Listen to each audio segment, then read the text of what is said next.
Hello, and welcome back to another episode of Critical Reactions with your host, Bryan. We're going to finish up this week's theme of collaborations with a wild collaborative effort here. We have the band FEUERSCHWANZ singing the song Warriors of the World United, which is actually a cover from the band Manowar, and it's featuring Thomas Winkler, Saltatio Mortis, and Melissa Bonny. So I think this is an interesting way to end the day with a cover that features three extra singers, I believe, working on this collab. So let's get into this and see what's going on.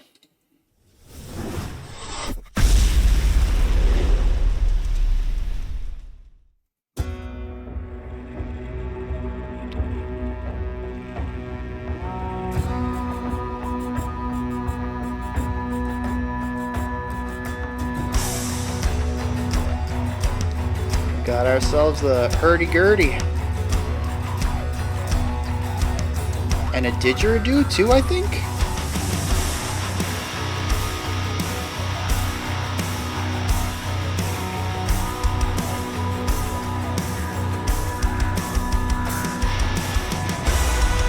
This is a massive ensemble though. Oh, we got bagpipes.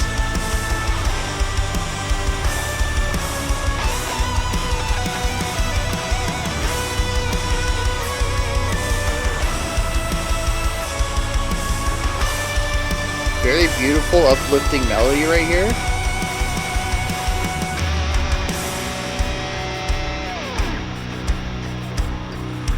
Here soldiers stand from all around the world, waiting in a line to hear the battle cry. All are gathered here, victory is near. The sound will fill the hall. Interesting.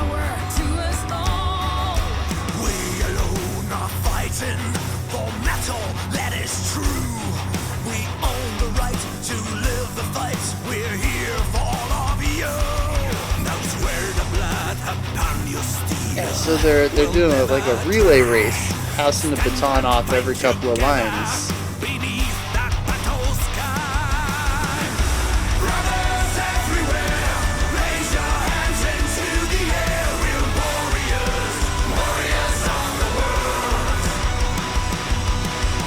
Like thunder from the sky, sworn to fight and die. So the bagpipes are harmonizing with this massive vocal group. Many stand against us. I can't imagine the production that had to go into that. We said we would return, and here we are again. To bring them all destruction, suffering and pain. We are the hammer of the gods. We are thunder, wind and rain. There they wait in fear, with swords and feeble hands, with dreams to be a king, first one to be a man. I call them out and charge them all with a life that is alive. It's very cool just hearing the vocal timbres constantly shifting. Before they die. Brothers everywhere, raise your hands into the air. We're warriors, warriors of And we got this nice gallop going on in the drums. like thunder from the sky. Sworn to fight and die. We're warriors, warriors of the world. If I should fall in battle, Bringing in some of the folk element. brothers who fight by my side. It sounds like a lute. My horse I'd like to see the instrument they're playing right here. family, how I died. Until then I will be strong, I will fight for all that is real. Oh, who stand in my way will die by steel. Yeah, we had a growl in there and a belt, kind of bookending the rest of the range.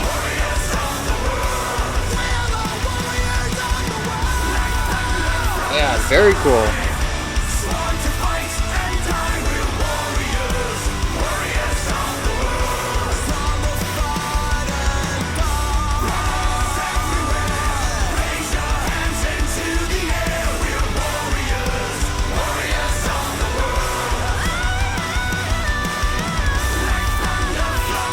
off bit of vocalization.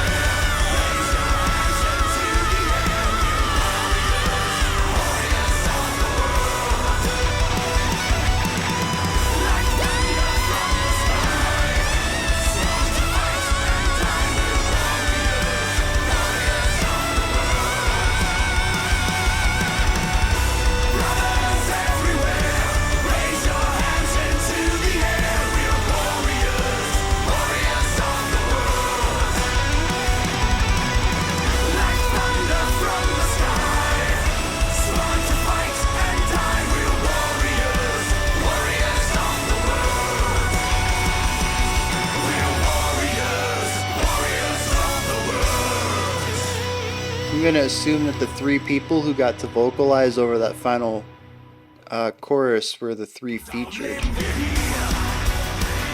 Yeah, because I'm going to guess that that dude right there is the main singer for this group.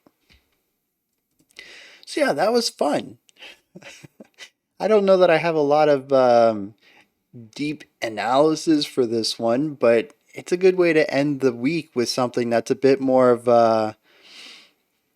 fun, I think. Not all music has to be super serious, and while we do listen to a lot of that on this channel, even when we check out more comical sides of music, there's still that depth to it, that really digging into some of the theory that went into it. But for this song, it literally just feels like, a fun jam.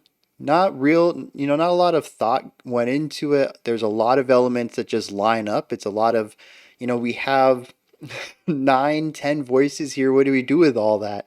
Well, we have two parts. We have our foundational things. So our guitars are going to do chords, and then we have a melody line. So everybody gets the melody line. Bagpipes, you get the melody line. Hurdy-gurdy, you get a melody line. Vocalist, you get the melody line.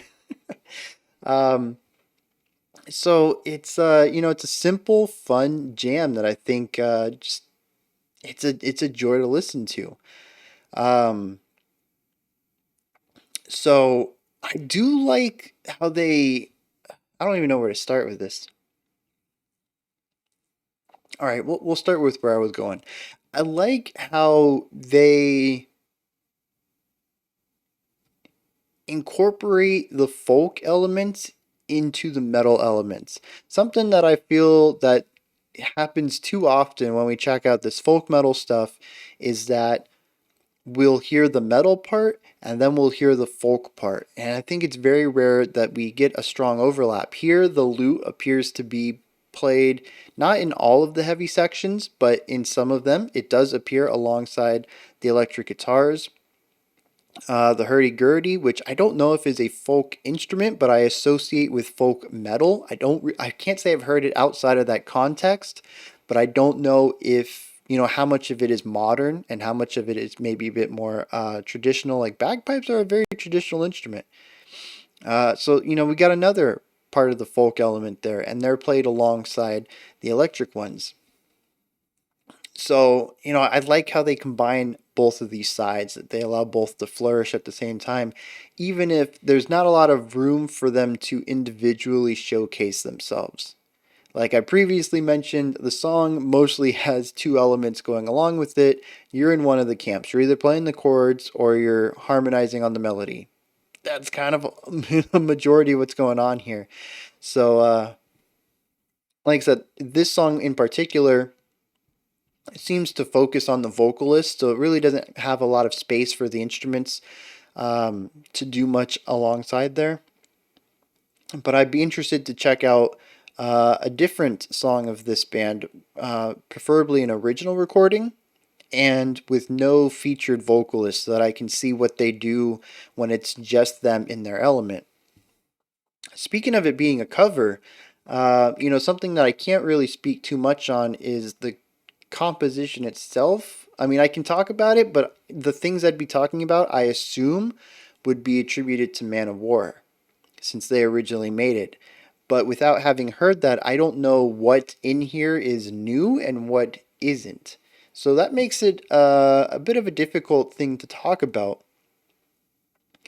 because I don't know, again, what to attribute to this group, if anything at all. This could be a very one-to-one cover, just maybe with different instrumentation. I don't remember Man of War having a hurdy-gurdy, and I don't even remember if I've listened to Man of War. It seems familiar.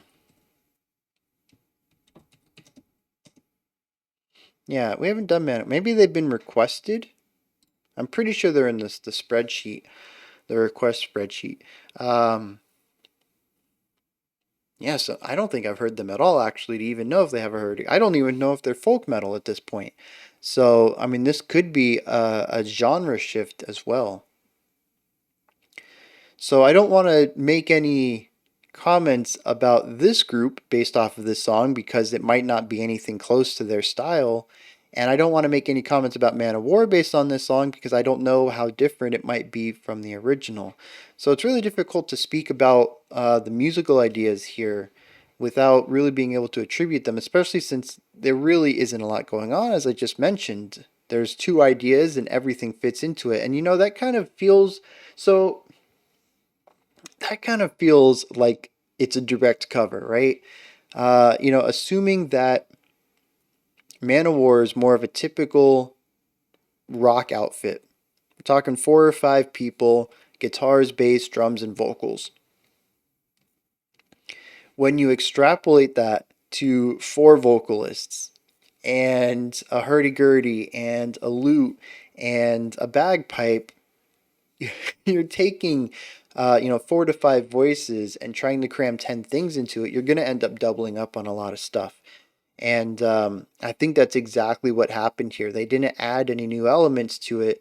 They did a direct one-to-one cover and kind of squeezed their expanded instrumentation into it, doubling up and tripling up and quadrupling up on whatever was necessary. With that said, though, I like the way that they went about handling the vocal melody. Assuming that Man of War has a single vocalist and now we have 4, passing it around and doing this round robin style works phenomenally well. It works a lot better than what could have happened, which would be, a lot of doubling up of lines, melodies or harmonies, not melodies, harmonizations between multiple vocalists to ensure that everybody gets a chance to sing a large amount of stuff. And instead, they went for the idea of giving everybody bite-sized sections. So it's not really a time to shine. There's not really any length where you can really shine as a vocalist on any of these sections. There are 1 to 2 lines long, but it does give everybody a chance to be heard in isolation. And I think that's really cool because we get to hear the nuance of their style. Aside from this being a song about the warriors of the world uniting, about all these people coming together, which works well with having all of these vocalists on it, just kind of bringing that idea together.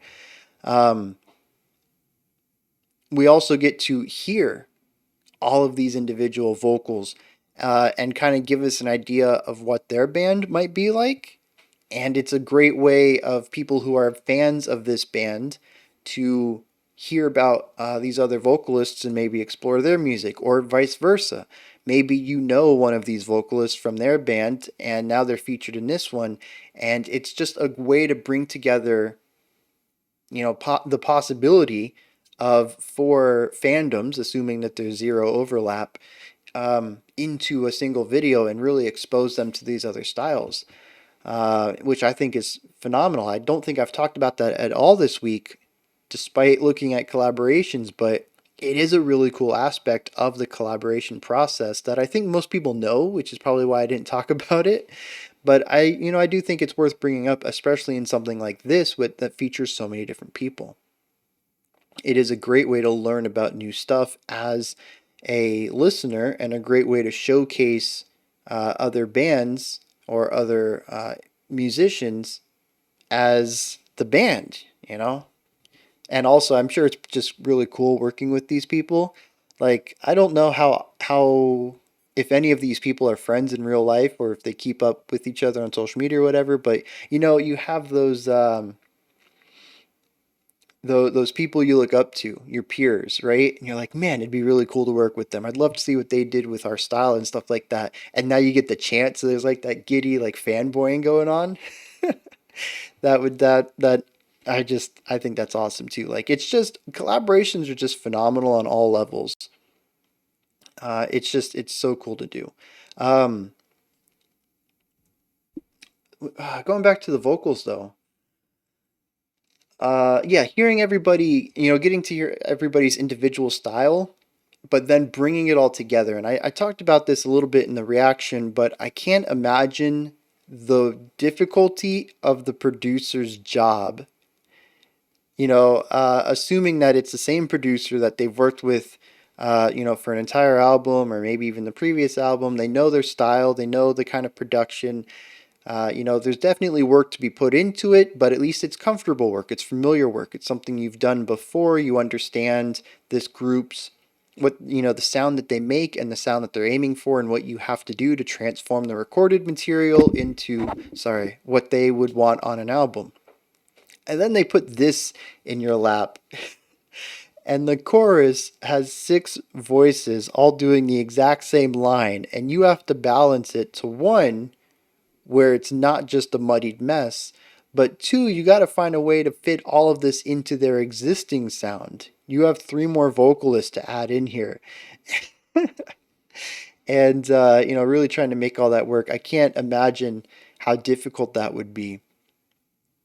And I think they did it phenomenal. It sounds very effortless, especially when everyone comes in during the chorus. It works. I can hear the hurdy-gurdy. I can hear the bagpipes. I can hear all four of the vocalists. It is just, it is a wonderful mix where it has that unified sound that embodies the theme of the track, but there's also little bits of isolated vocal tracks where you can still hear the individual voices within it, which is just, like I said, not an easy task, and the producer did an exemplary job with this. Um, I guess let's dive into the lyrics. I feel like it's a bit early for that, but I don't know what else I have to say.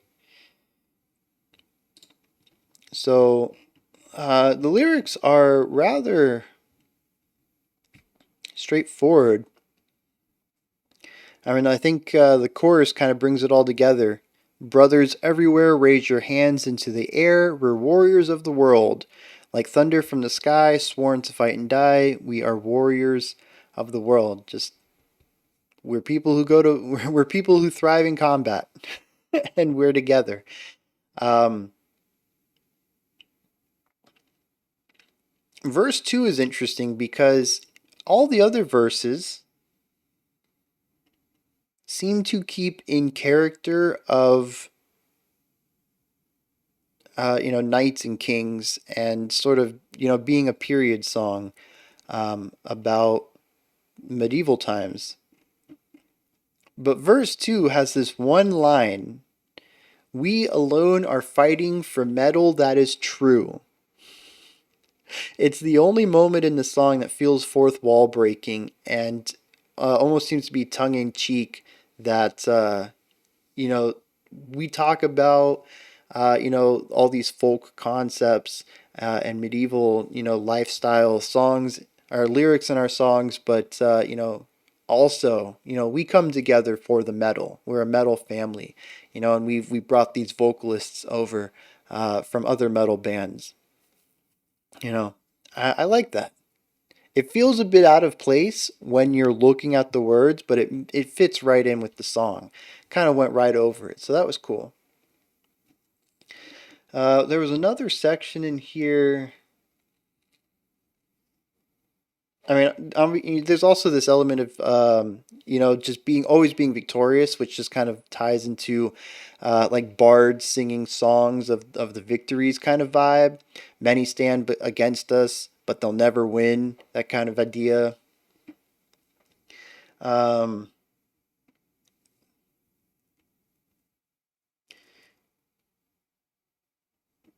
Oh, I guess it's just the chorus then.